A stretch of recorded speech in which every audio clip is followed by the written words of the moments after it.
Shalom Bapak Ibu serta jemaat yang terkasih.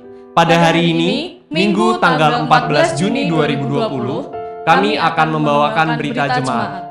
Yang pertama, dengan masih memperhatikan situasi yang ada saat ini, khususnya di Salatiga, ibadah selama bulan Juni 2020 akan dilaksanakan secara online. Ibadah keluarga di rumah masing-masing. Video ibadah online akan disediakan oleh gereja. Bagi warga jemaat yang tidak bisa mengakses video, gereja menyediakan liturgi dan bahan khotbah cetak. Yang kedua, pada tanggal 31 Mei dan 7 Juni yang lalu, jemaat diberi kesempatan untuk mengaturkan persembahan unduh-unduh atau persembahan syukur tahunan, serta mengumpulkan celengan aksi puasa Paskah bagi sesama. Jika masih ada warga jemaat yang belum mengaturkan persembahan tersebut atau belum mengumpulkan celengan aksi puasa Paskah bersama, masih bisa menyampaikan sampai akhir bulan Juni 2020. Persembahan minggu dalam ibadah di rumah, persembahan bulanan, perpuluhan, unduh-unduh, dan persembahan ucapan syukur yang lain bisa dihimpun dengan 3 cara. Yang pertama, melalui amplop yang dihimpun melalui bendahara blok atau kelompok PA sesuai dengan kondisi. Untuk selanjutnya, bisa diserahkan ke kantor gereja. Yang kedua, persembahan bisa dihimpun melalui transfer ke rekening BCA dengan nomor rekening 320-232-3232 atas nama GKJ Salatiga, atau melalui rekening BRI dengan nomor rekening 1853-0100005156 atas nama Wiji Astuti. Dan yang terakhir, persembahan bisa dihimpun melalui QR Code dengan barcode sebagai berikut. Kemudian yang ketiga, di bulan Juni 2020 ini, ibadah anak atau sekolah minggu secara online disiapkan oleh Seklasi Salatiga bagian utara. Pelayanan sekolah minggu pada tanggal 14 Juni 2020 adalah dari GKJ Salatiga Utara. Berita jemaat selanjutnya, GKJ Salatiga telah melaksanakan aksi peduli. Yang pertama adalah kepedulian terhadap tenaga medis di rumah sakit dilaksanakan pada tanggal 24 Maret sampai 18 April 2020 yang lalu. Donasi yang terkumpul berupa uang sejumlah Rp30.771.000 dan juga berupa hand sanitizer. Donasi juga disalurkan ke 8 rumah sakit dan ke tim Crisis Center KSBU. Aksi peduli selanjutnya adalah aksi peduli terhadap jemaat dan sesama yang terdampak COVID-19. Laporan dan update informasi bisa dibaca di Warta Jemaat GKJ Salatiga. Terima kasih untuk setiap donasi yang telah diberikan. Bagi jemaat yang masih akan memberikan donasi, bisa melalui kantor gereja di hari kerja atau transfer ke rekening BCA dengan menambahkan angka 1 di nominal terakhir yang ditransfer.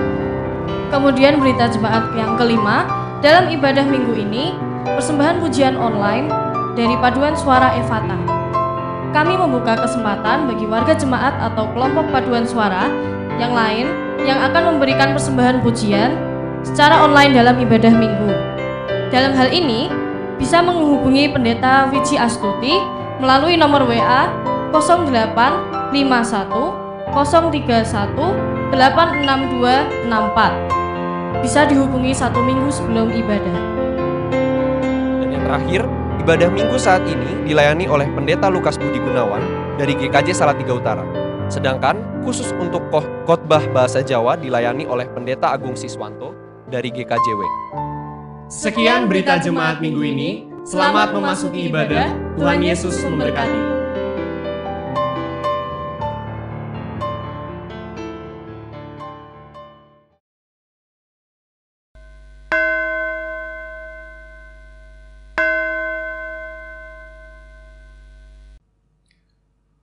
Umat yang dikasihi Tuhan, di hari Minggu ini kita kembali dipanggil untuk merasakan kasih dan pemeliharaan Tuhan melalui ibadah saat ini. Mari kita membuka hati dan diri kita agar melalui ibadah ini kita mendapatkan kekuatan untuk menjalani kehidupan sebagai umat Tuhan.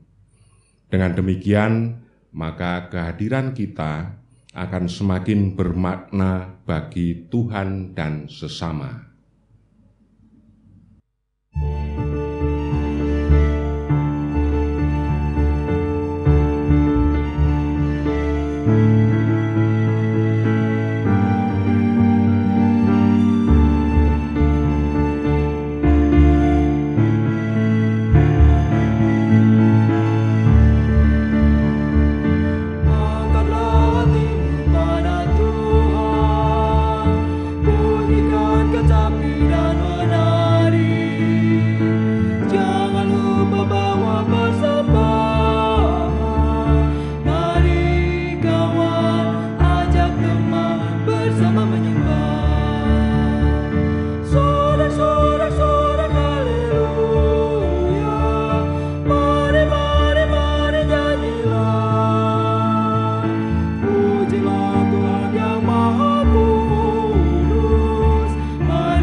Ibadah minggu ini berlangsung dalam nama Bapa, Putra, dan Roh Kudus. Amin. Salam damai sejahtera Kristus bagi saudara.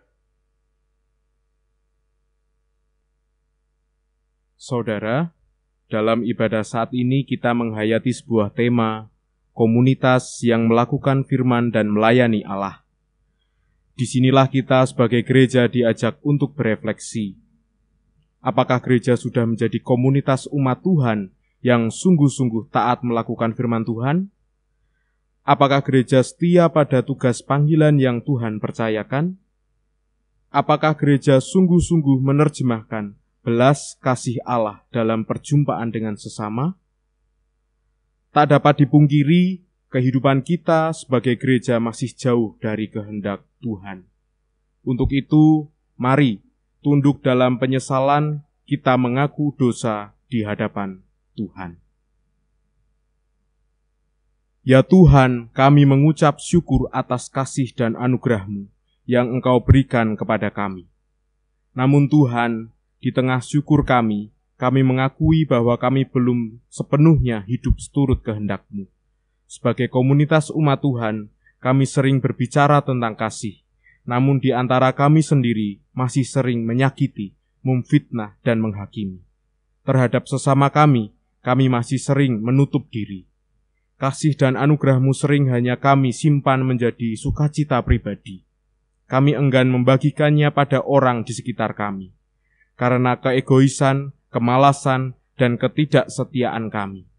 Kami menyakiti hati Tuhan dan sesama kami. Ampunilah dosa-dosa kami, ya Tuhan. Amin.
Anugerah Tuhan dinyatakan kepada kita demikian. Tetapi kamulah bangsa yang terpilih, imamat yang rajani, bangsa yang kudus, umat kepunyaan Allah sendiri, supaya kamu memberitakan perbuatan-perbuatan yang besar dari Dia, yang telah memanggil kamu keluar dari kegelapan kepada terangnya yang ajaib. 1 Petrus 2 ayatnya yang ke-9. Syukur kepada Allah karena dosa kita sudah diampuni.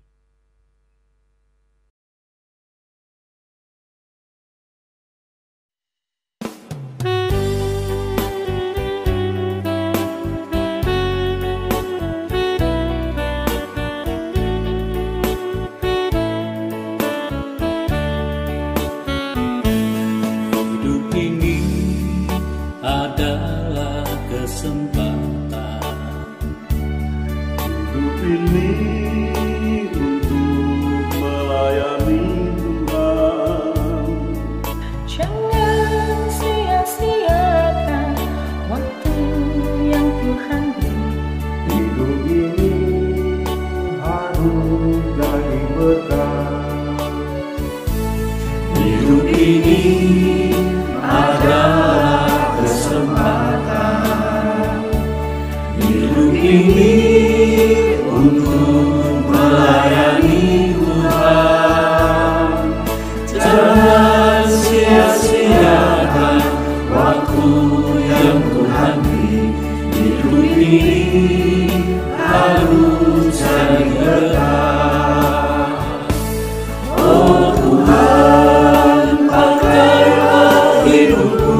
dalam kesempatan hidup ini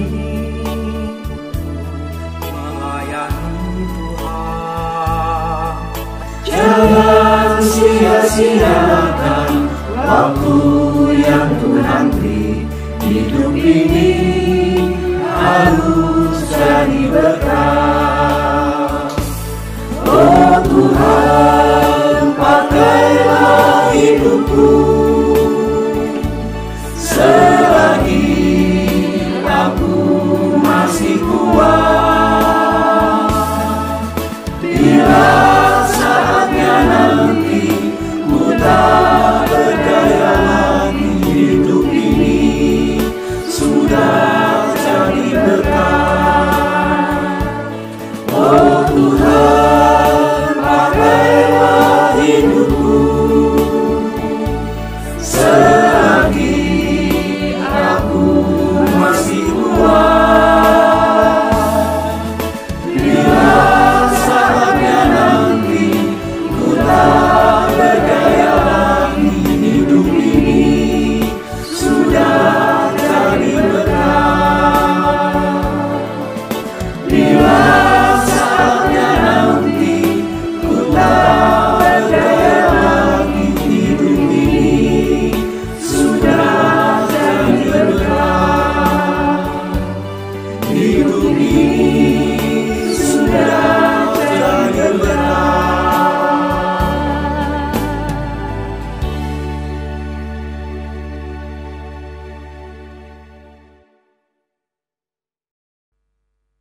Saudara-saudara yang dikasihi Tuhan, sebelum kita menerima firman Tuhan, mari kita bersama mempersiapkan diri kita dalam doa. Mari kita berdoa.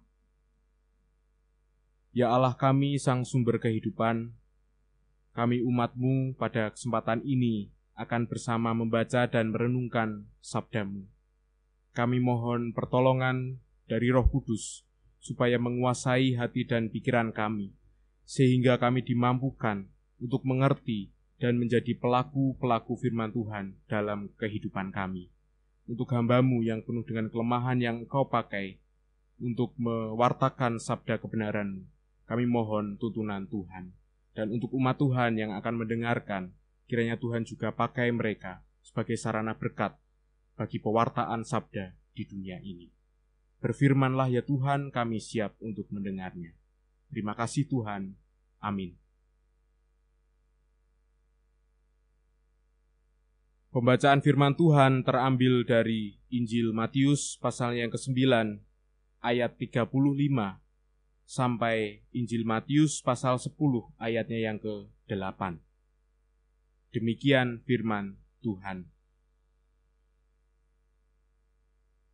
Demikianlah Yesus berkeliling ke semua kota dan desa.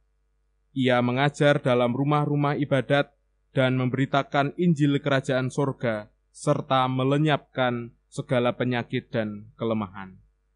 Melihat orang banyak itu, tergeraklah hati Yesus oleh belas kasihan kepada mereka, karena mereka lelah dan terlantar seperti domba yang tidak bergembala. Maka katanya kepada murid-muridnya, "Tuaian memang banyak, tetapi pekerja sedikit. Karena itu mintalah kepada Tuan yang empunya tuaian, supaya ia mengirimkan pekerja-pekerja untuk tuaian itu." Yesus memanggil ke-12 muridnya dan memberi kuasa kepada mereka untuk mengusir roh-roh jahat dan untuk melenyapkan segala penyakit dan segala kelemahan. Inilah nama ke-12 rasul itu. Pertama Simon yang disebut Petrus dan Andreas saudaranya, dan Yakobus anak Zebedeus dan Yohanes saudaranya, Filipus dan Bartolomeus, Thomas dan Matius pemungut cukai, Yakobus anak Alfeus dan Tadeus, Simon orang Zelot, dan Yudas Iskariot yang mengkhianati dia. Ke-12 murid itu diutus oleh Yesus dan ia berpesan kepada mereka, "Janganlah kamu menyimpang ke jalan bangsa lain atau masuk ke dalam kota orang Samaria, melainkan pergilah kepada domba-domba yang hilang dari umat Israel. Pergilah dan beritakanlah, kerajaan sorga sudah dekat. Sembuhkanlah orang sakit, bangkitkanlah orang mati, tahirkanlah orang kusta. Usirlah setan-setan, kamu telah memperolehnya dengan cuma-cuma, karena itu berikanlah pula dengan cuma-cuma. Demikianlah firman Tuhan, yang berbahagia ialah mereka yang mendengarkan firman Tuhan dan yang memeliharanya. Haleluya.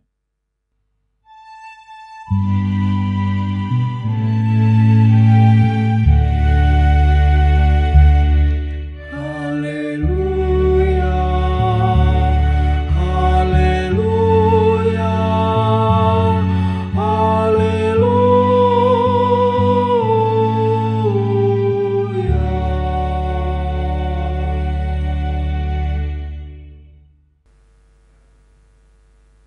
Saudara-saudara yang dikasihi Tuhan Yesus Kristus, dari mana datangnya cinta?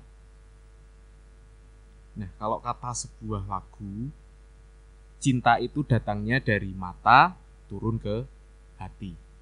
Mata kita melihat dan mengamati. Proses ini akan berjalan dengan waktu yang berbeda-beda antara satu dengan yang lainnya. Setiap orang punya waktu yang berbeda untuk mengamati dan menganalisa. Sampai mata merasa bahwa apa yang dilihatnya ini sebagai sebuah kebenaran dan dia cocok, maka mata akan mentransfer apa yang dilihatnya ini ke hati untuk diolahnya lagi. Hati menimbang, merasakan, mengukur, dan menilai. Setelah proses ini berjalan dan hati merasa cocok, nah ini barulah muncul sebuah pengakuan. Aku mencintaimu. Cinta akan menemukan muaranya ketika proses menuju kepada cinta itu bisa kita lewati dengan dewasa. Begitupun dalam bacaan kita hari ini. Bacaan kita hari ini juga memperlihatkan sebuah mekanisme, sebuah proses mencintai yang ditunjukkan oleh Yesus. Dari mata turun ke hati. Yesus berkeliling dari satu tempat ke tempat yang lain, bukan hanya sekedar untuk jalan-jalan atau jeng-jeng, akan tetapi Yesus berkeliling untuk berbuat baik. Ia mengajar dan ia memberitakan tentang Injil Kerajaan Allah. Sampai pada satu titik, mata Tuhan Yesus melihat orang banyak yang didapatinya sakit dan lemah. Melihat kondisi itu, Tuhan Yesus kemudian tergeraklah hatinya oleh belas kasihan. Yesus melihat sebuah konteks yang ia lihat adalah situasi dan kondisi di mana banyak orang yang sakit dan lemah, baik secara jasmani maupun rohani.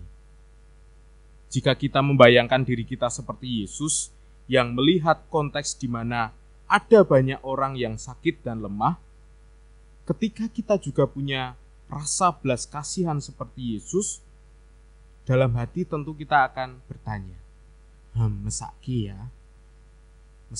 ya keadaannya begitu memprihatinkan, dan atau tanggapan yang lebih aplikatif lagi, aku bisa berbuat apa ya untuk menolong mereka?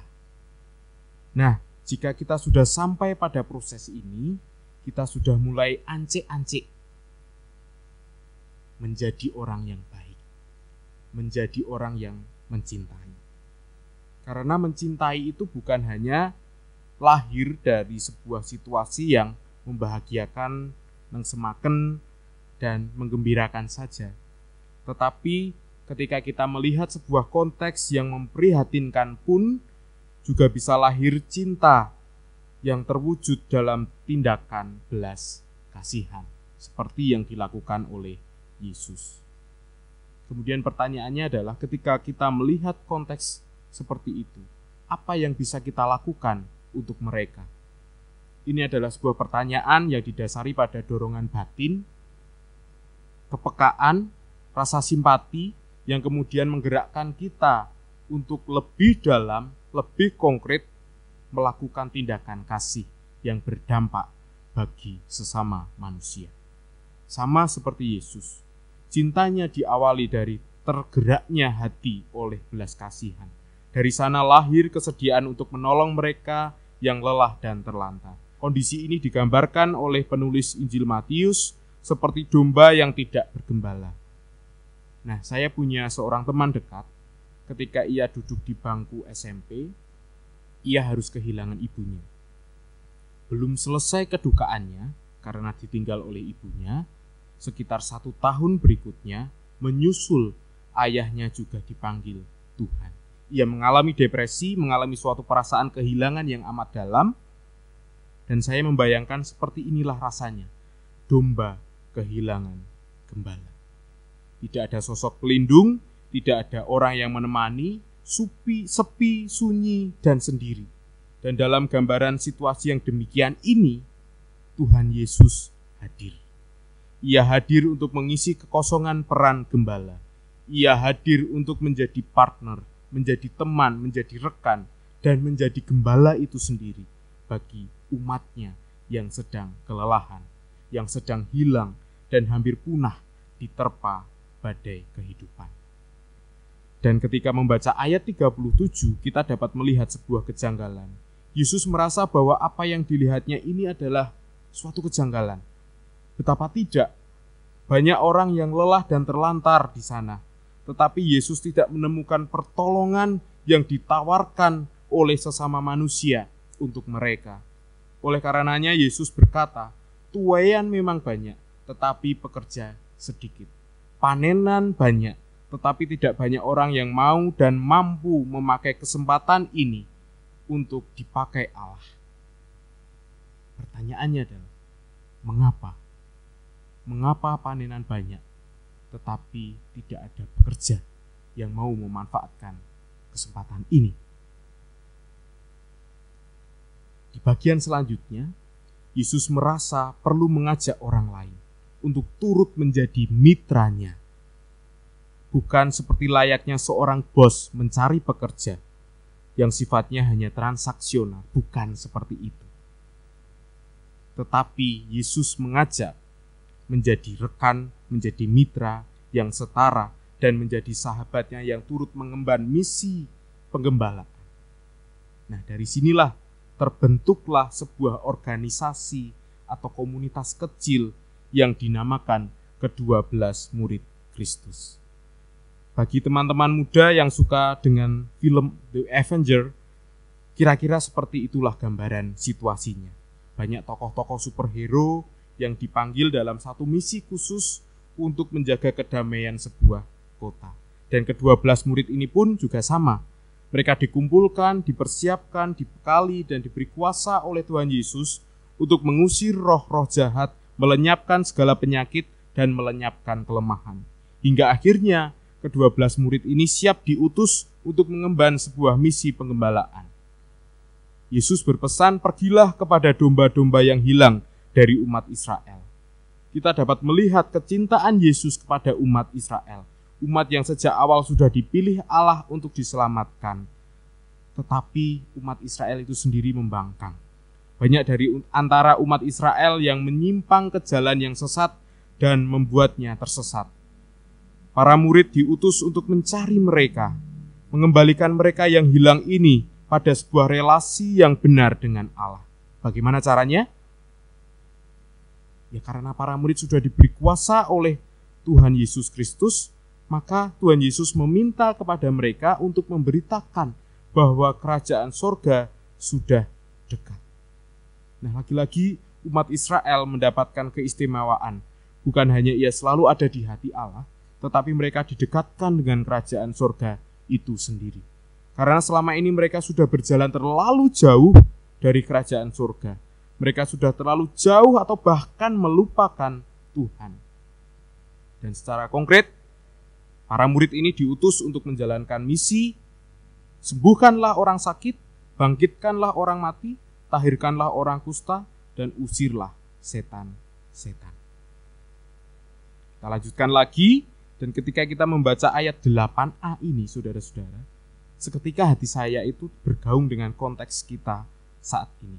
Konteks di mana pandemi COVID-19 yang belum juga usai. Sembuhkanlah orang sakit, bangkitkanlah orang mati, tahirkanlah orang kusta, dan usirlah setan-setan. Bisa bayangkan, tenaga medis yang saat ini, yang diutus juga untuk menangani dan menyembuhkan para pasien COVID-19. Banyak di antara mereka yang sudah memperjuangkan hidupnya untuk menolong. Tetapi faktanya, banyak di antara kita yang tidak berprofesi sebagai tenaga medis masih saja sulit untuk menjaga kehidupan bersama kita dengan bertindak ceroboh. Di tanggal 1 Juni 2020, saya mengakses sebuah berita yang memberitakan ada 3 puskesmas di Medan yang ditutup karena karyawan kesehatan di sana terpapar COVID-19. Nah, kadang kecerobohan kita ini yang membuat kekuatan kita sebagai tim, sebagai bangsa Indonesia itu tidak solid. Sudah ada protokol kesehatan, tapi kita masih sering melanggarnya. Sudah ada prosedur-prosedur keamanan, tapi kita abaikan itu semua. Dan kita berlindung di balik kebodohan kita. Nah, saudara-saudara yang dikasihi Tuhan Yesus Kristus, untuk itu mari kita mulai dari komunitas kecil kita. Komunitas terkecil kita adalah keluarga. Mari kita mulai dari keluarga kita masing-masing untuk turut bersama Kristus dan para murid mengemban misi belas kasihan. Belas kasihan bukan hanya soal kita mengucapkan wah kasihan ya, dan kadang kita hanya berhenti pada kalimat ini. Tidak ada tindak lanjut secara konkret apa yang bisa kita kerjakan dan kita lakukan untuk mewujudkan belas kasihan kita itu kepada sesama kita. Kementerian Kesehatan sudah menjelaskan kategori usia lanjut adalah mereka yang paling rentan terhadap virus corona. Oleh karenanya, jikalau di antara kita, di dalam keluarga, ada saudara-saudara kita, ada anggota keluarga yang berada di usia paling rentan ini, atau mereka adalah eyang-eyang kita, pastikan mereka berada dalam kondisi sehat baik jasmani dan rohani. Jangan biarkan eyang-eyang kita ini keluar dan kontak dengan banyak orang dulu. Dan jika mereka merasa kesepian di dalam hidupnya, nah mari, saatnya kita menunjukkan belas kasih kita kepada mereka. Sebagai cucu, mari kita hibur mereka. Sebagai anak, mari kita berikan gizi-gizi yang diperlukan, baik itu gizi jasmani maupun rohani. Dan sebagai komunitas yang lebih besar, yaitu gereja. Gereja pun juga dipanggil untuk turut berbelas kasih, mengemban misi Yesus dan para murid. Gereja adalah kepanjangan tangan Kristus di dunia. Gereja adalah bagian dari teamwork Yesus yang hidup dari firman Allah. Oleh karenanya, mari kita sebagai gereja menjaga soliditas antar sesama pelayan gereja. Saat ini adalah masa-masa sulit bagi gereja untuk tetap menjalankan misinya. Karena persekutuan melalui perjumpaan langsung saat ini tidak bisa kita kerjakan. Semua rancangan, semua program yang sudah ditata dan dirancang, banyak yang tidak bisa kita lakukan sesuai dengan target. Lalu bagaimana? Ya mari, sebagai penatua, pendeta, diaken, anggota komisi, dan seluruh jemaat berlaku dan bertindak sebagai gembala bagi domba-domba Allah. Karena misi penggembalaan itu tidak terbatas hanya untuk penatua, pendeta, dan diaken saja, tetapi seluruh unsur termasuk juga jemaat dipanggil untuk saling mengembalakan satu sama lain, dipanggil untuk saling berbelas kasih satu sama lain. Jika kita melihat ada saudara-saudara kita yang lemah, yang terdampak COVID-19, baik secara ekonomi, secara sosial, dan berbagai macam hal, di sanalah kita dipanggil untuk hadir bersama-sama dengan mereka, menunjukkan belas kasihan Kristus bagi mereka, sehingga mereka merasakan kerajaan surga di tengah-tengah pandemi COVID-19 saat ini. Mari kita ingat kembali kata Yesus, tuaian memang banyak, tetapi pekerja sedikit. Semoga namaku, namamu, dan nama kita semua masuk ke dalam daftar pelayan Tuhan yang sedikit itu.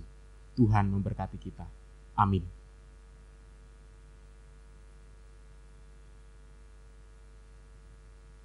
kita memasuki saat teduh sejenak.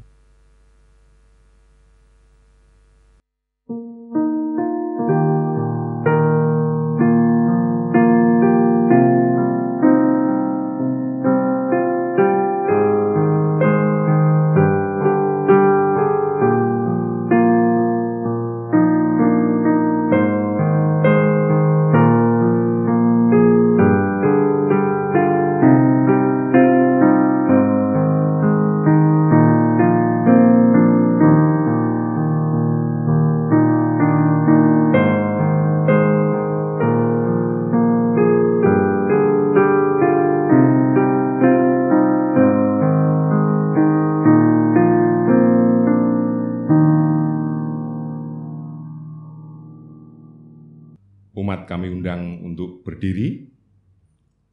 Mari bersama-sama umat Tuhan di segala tempat dan waktu, kita nyatakan kembali pengakuan iman kita menurut pengakuan iman rasuli. Aku percaya kepada Allah Bapa yang Maha Kuasa, Khalik langit dan bumi, dan kepada Yesus Kristus, Anaknya yang tunggal Tuhan kita, yang dikandung daripada Roh Kudus, lahir dari anak darah Maria, yang menderita di bawah pemerintahan Pontius Pilatus, disalibkan, mati dan dikuburkan, turun ke dalam kerajaan maut.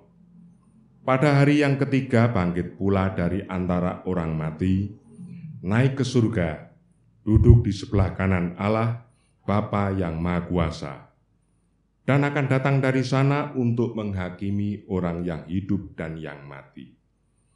Aku percaya kepada Roh Kudus, gereja yang kudus dan am, persekutuan orang kudus, pengampunan dosa, kebangkitan daging, dan hidup yang kekal. Umat dipersilahkan duduk kembali. Saudara-saudara dikasihi Tuhan Yesus Kristus, bersama mari kita berdoa syafaat. Saya hantarkan. Ya Allah kami, Sang Sumber Kehidupan, bersama kami telah disapa oleh sapaan firman Tuhan.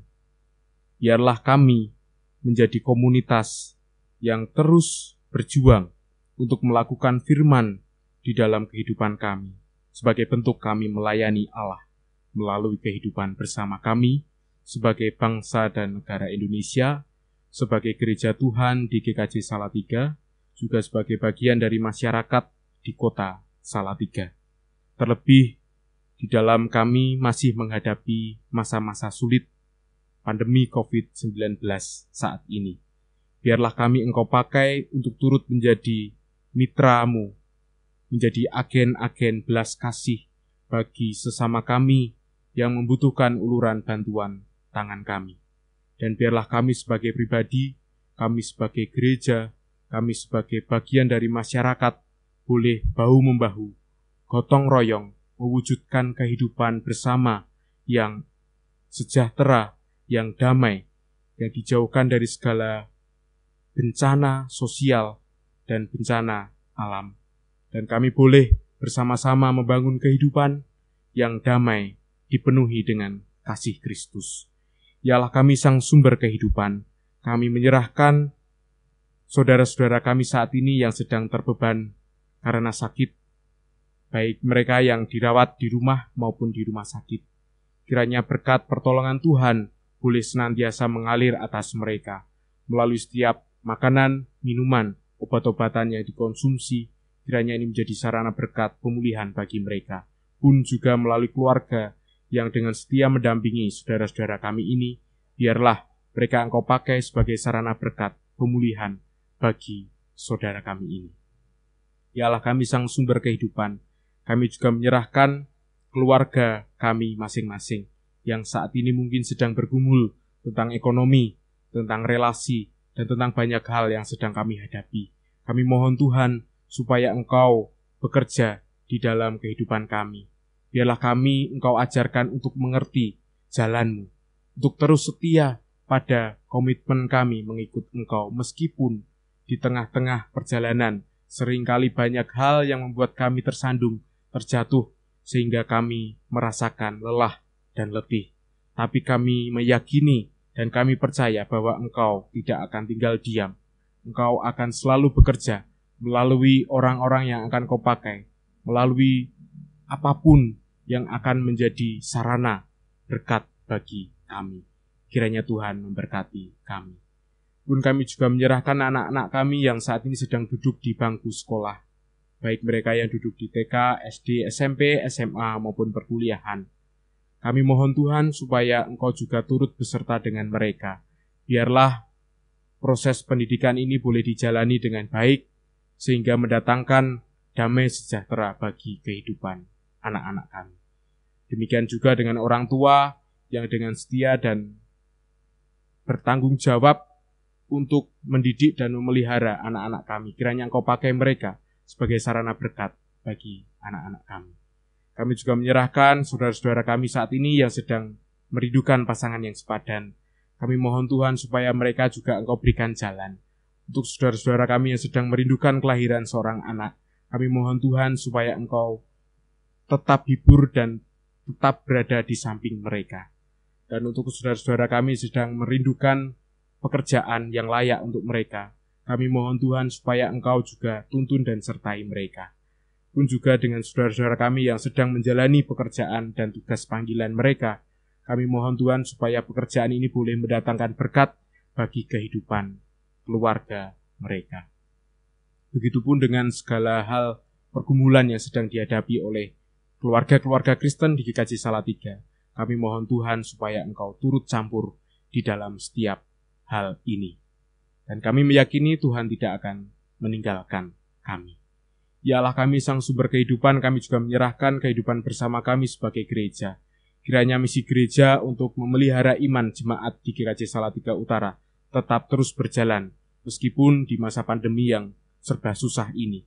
Biarlah Engkau pakai penatua, pendeta, dan diaken, serta komisi-komisi dan tim yang terus bekerja, terus melayani di masa-masa sulit ini. Berikan mereka kesehatan, berikan mereka kekuatan, dan berikan mereka kemampuan untuk dapat menjaga keberadaan gereja di GKJ Salatiga ini. Pun juga dengan umat Tuhan di tempat ini. Kiranya umat Tuhan juga berikan kedamaian, berikan kemampuan untuk turut mensupport keberadaan GKJ Salatiga di tempat ini. Yalah kami sang sumber kehidupan, kami juga menyerahkan bangsa dan negara kami Indonesia. Kami berdoa untuk para pemimpin yang saat ini sedang bekerja keras untuk menangani pandemi COVID-19 ini. Berkati mereka dan berikan mereka kesehatan, kekuatan, dan kemampuan untuk menjalankan fungsinya dengan baik. Begitupun dengan kota Salatiga, tempat di mana kami hidup dan tinggal.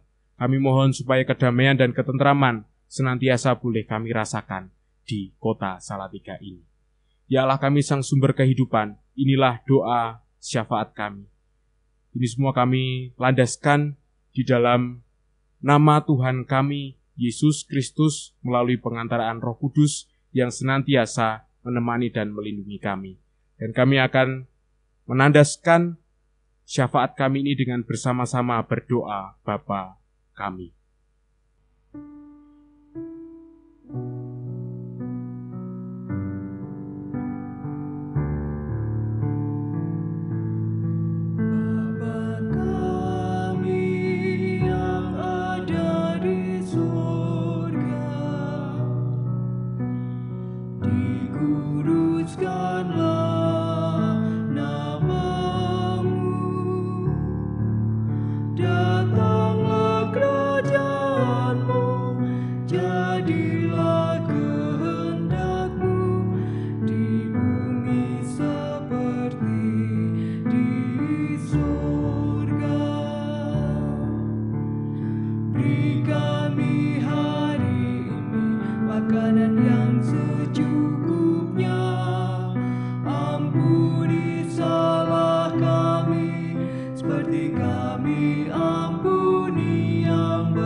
Lepaskan kami dari yang jahat.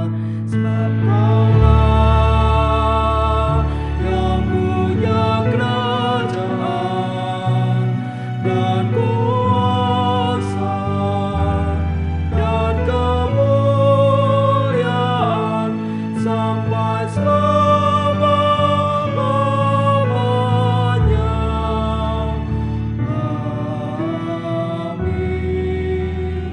Amin.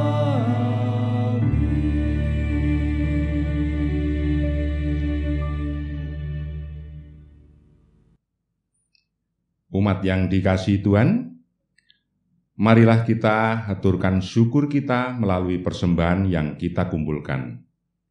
Firman Tuhan yang mendasari persembahan kita terambil dari Mazmur 50 ayat 14 demikian. Persembahkanlah syukur sebagai korban kepada Allah dan bayarlah nazarmu kepada Yang Maha Tinggi.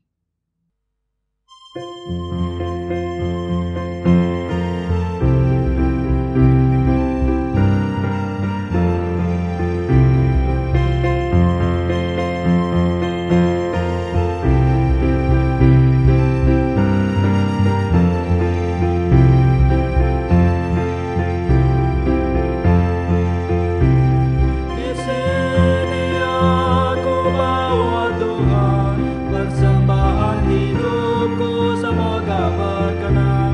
Berapalah nilainya Tuhan dibandingkan berkat-Mu yang telah Kau limpahkan. Terimalah Tuhan, oh terimalah Tuhan.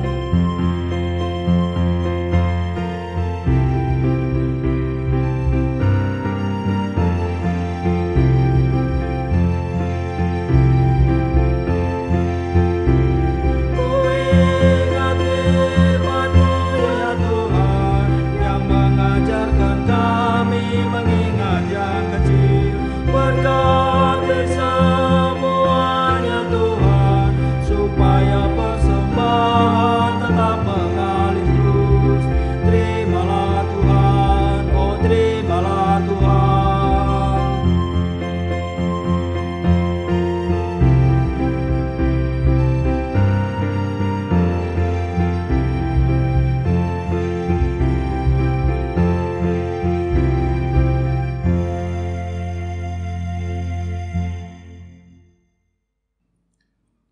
Umat yang dikasihi Tuhan, mari kita bersama-sama tunduk kepala menghadap Tuhan di dalam doa. Bapa Surgawi, kembali kami menghadap kehadirat-Mu untuk mengucap syukur atas firman yang telah kami terima melalui Bapak Pendeta Lukas. Kami bersyukur karena Tuhan masih memberikan kesempatan dan memampukan bagi setiap kami untuk melakukan firman serta melayani Allah. Untuk itu kami mohon tambahan berkat-Mu ya Bapa, agar kami mampu mewujud nyatakan firman-Mu di dalam hidup kami, baik di dalam angan-angan kami, perkataan kami, maupun perbuatan kami, agar damai sejahtera yang kami rasakan juga terpancar dan dirasakan juga bagi orang-orang di sekitar kami. Bapa Surgawi, saat ini kami bersyukur atas kesempatan untuk mempersembahkan sebagian dari berkat yang telah kami terima. Kami mohon Tuhan sucikan persembahan ini agar bermanfaat bagi kemuliaan nama-Mu, baik itu persembahan bulanan maupun persembahan-persembahan khusus lainnya. Lebih daripada itu ya Tuhan, kami mohon kiranya Tuhan ajarkan kepada kami untuk mempersembahkan tubuh kami sebagai persembahan yang hidup, yang kudus dan berkenan sebagai ibadah kami yang sejati. Ampuni kami apabila terselip dosa dan kesalahan di dalam mengaturkan persembahan ini. Kalau sebentar lagi kami akan mengakhiri ibadah minggu ini, mohon kiranya Roh Kudus membimbing, menuntun dan menyertai kami senantiasa di dalam kami menjalankan ibadah kami yang sesungguhnya dalam kehidupan kami sehari-hari. Terima kasih ya Bapa. Doa dan ucapan syukur ini kiranya Tuhan sendiri yang menyempurnakan, dan kami naikkan ke hadirat-Mu karena kami percaya atas pengorbanan Putra-Mu yang tunggal, Juru Selamat kami yang hidup, Yesus Kristus. Amin. Saudara-saudara dikasihi Tuhan Yesus Kristus, arahkanlah hatimu pada Tuhan. Jalanilah hidup sebagai komunitas pelaku firman dan pelayan Allah. Terimalah berkat Tuhan yang memperlengkapi kita. Tuhan memberkati saudara dan melindungi saudara. Tuhan menyinari saudara dengan wajah-Nya dan memberi saudara kasih karunia. Tuhan menghadapkan wajah-Nya kepada saudara dan memberi saudara damai sejahtera. Amin.